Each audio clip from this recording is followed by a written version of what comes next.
ദേവസ്വം മന്ത്രിയുടെ അധ്യക്ഷതയിൽ ഇന്ന് പമ്പയിൽ അവലോകന യോഗം ചേരും. തെരഞ്ഞെടുപ്പ് കമ്മീഷൻ നൽകിയ അനുമതിക്ക് പിന്നാലെയാണ് മന്ത്രി യോഗത്തിൽ പങ്കെടുക്കുന്നത്. തീർത്ഥാടന കാലത്തിന്റെ തുടക്കത്തിലുണ്ടായ പാളിച്ചയും സ്വീകരിക്കേണ്ട തുടർ നടപടികളും യോഗം ചർച്ച ചെയ്യും. ഹൈക്കോടതി നിർദ്ദേശത്തെ തുടർന്ന് 5000-ൽ ഒതുക്കിയ സ്പോട്ട് ബുക്കിംഗ് വർദ്ധിപ്പിക്കുന്നതടക്കമുള്ള കാര്യങ്ങളിൽ തീരുമാനമുണ്ടാകും.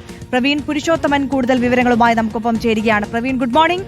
ഇപ്പോൾ തീർത്ഥാടകർ നേരിടുന്ന ഒരുപാട് വലിയ പ്രശ്നങ്ങളുണ്ട്. ആ പ്രശ്നങ്ങൾക്കെല്ലാം ഒരു പരിഹാരം തേടുകയാണ്. ഇന്ന് നടക്കാൻ പോകുന്ന ഉന്നതതല യോഗത്തിൽ ഒരു പ്രശ്നപരിഹാരം ഉണ്ടാകുമെന്ന് പ്രതീക്ഷിക്കാം, അല്ലേ?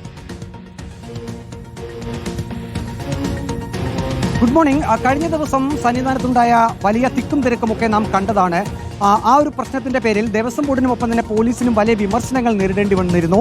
ആ തിരക്കൊടുവിൽ നിയന്ത്രണ വിധേയമായി എന്നുള്ളത് വാസ്തവമാണ്. പിന്നീടുള്ള ദിവസങ്ങളിൽ, കഴിഞ്ഞ ദിവസങ്ങളിൽ തിരക്ക് നിയന്ത്രണ വിധേയം തന്നെയാണ്. ഇന്നിപ്പോൾ മന്ത്രി ബി എൻ വാസവന്റെ നേതൃത്വത്തിൽ പമ്പയിൽ അവലോകന യോഗം ചേരുകയാണ്. മന്ത്രി ബി എൻ വാസവൻ ഇന്നലെ രാത്രി തന്നെ സന്നിധാനത്തേക്ക് എത്തിയിരുന്നു. അദ്ദേഹം ഇന്നലെ ഗസ്റ്റ് ഹൗസിൽ വിശ്രമിച്ച ശേഷം ഇന്ന് പമ്പയിലേക്ക് പോകും. രാവിലെ 10 മണിക്കായിരിക്കും ദേവസ്വം മന്ത്രി ബി എൻ വാസവന്റെ നേതൃത്വത്തിൽ അവലോകന യോഗം ചേരുക. പ്രധാനമായും കഴിഞ്ഞ ദിവസം അനിയന്ത്രിതമായിട്ടുള്ള തിരക്ക് എങ്ങനെ സംഭവിച്ചു എന്നത് സംബന്ധിച്ച് ഉദ്യോഗസ്ഥർ വിശദീകരിക്കും. ഒപ്പം തന്നെ തിരക്ക് നിയന്ത്രണം, അടിയന്തര വൈദ്യസഹായം, മറ്റ് കുടിവെള്ള വിതരണം, ലഘുഭക്ഷണം തുടങ്ങിയ കാര്യങ്ങളിലൊക്കെ, അതായത് തീർത്ഥാടകർക്ക് ഏതൊക്കെ സൗകര്യങ്ങൾ കൂടുതലായി ഒരുക്കണം എന്നത് സംബന്ധിച്ചുള്ള ഒരു ചർച്ചകളൊക്കെ ആ ഒരു അവലോകന യോഗത്തിൽ ചേരും.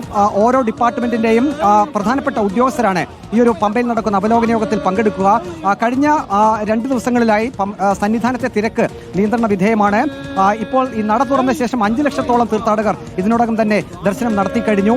ഈ സ്പോട്ട് ബുക്കിംഗിന്റെ നിയന്ത്രണമുണ്ട്. അത് കഴിഞ്ഞ ദിവസം ഹൈക്കോടതിയുടെ നിർദ്ദേശപ്രകാരം 5000-ആക്കി നിജപ്പെടുത്തിയിരുന്നു. അതിനുശേഷം സന്നിധാനത്ത് തിരക്ക് വളരെ കുറവാണ് അനുഭവപ്പെടുന്നത്. ആ ഒരു സാഹചര്യത്തിൽ കൂടി ഇന്നിപ്പോൾ ഇവിടുത്തെ തിരക്ക് കണക്കിലെടുത്തുകൊണ്ട് അത് എങ്ങനെയാണ് എന്നത് മനസ്സിലാക്കി ഈ സ്പോട്ട് ബുക്കിംഗിന്റെ എണ്ണം കൂട്ടാം. അത് ദേവസ്വം ബോർഡിന്റെ തീരുമാനമനുസരിച്ച് അത് കൂട്ടാമെന്നൊരു നിർദ്ദേശം കൂടി വന്നിട്ടുണ്ട്. ഏതായാലും ഇന്നിപ്പോൾ തിരക്ക് നിയന്ത്രണ വിധേയം തന്നെയാണ്. പുലർച്ചെ 3-ന് നട തുറന്നപ്പോൾ മുതൽ ഈ കാണുന്നതാണ് സന്നിധാനത്തെ ക്യൂ. സാധാരണ നിലയിലുള്ള ആ ക്യൂ മാത്രമാണ്. പമ്പയിൽ നിന്നും സന്നിധാനത്തേക്ക് 3 മണിക്കൂർ കൊണ്ട് തന്നെ എത്താൻ കഴിയുന്നുണ്ട് എന്നാണ് ഇപ്പോൾ തീർത്ഥാടകർ തന്നെ പറയുന്നത്. എത്ര സമയം എടുത്തു വരാൻ? Darshan 3 hours. From Pamba it is 4 hours. Yeah. Rush is normal. It's okay. It's moving rush. Yes. अच्छा है, गुड, अच्छा है, बहुत अच्छा है. Yes. बहुत अच्छा है. ഇപ്പോൾ തീർത്ഥാടകർ തൃപ്തികരമാണ് എന്ന് പറയുന്നു. തിരക്ക് വളരെ വേഗത്തിൽ തന്നെ നീങ്ങുന്നുണ്ട്. പരമാവധി 4 മണിക്കൂർ കൊണ്ട് പമ്പയിൽ നിന്നും സന്നിധാനത്തേക്ക് എത്താൻ കഴിയുന്നുണ്ട് എന്ന് പറയുന്നത്. പുലർച്ചെ മുതൽ സന്നിധാനത്ത് മഴയുണ്ട്. മഴ നേരിയ തോതിൽ പെയ്യുന്നുണ്ട്. ഇപ്പോൾ മഴ ഏതായാലും തോർന്നിട്ടുണ്ട്. ഏതായാലും ഇപ്പോൾ തീർത്ഥാടനം സുഗമമായി നടക്കുന്നു. ഇന്ന് രാവിലെ 10 മണിക്ക് ദേവസ്വം മന്ത്രി ബി എൻ വാസവന്റെ നേതൃത്വത്തിൽ പമ്പയിൽ അവലോകന യോഗം നടക്കും.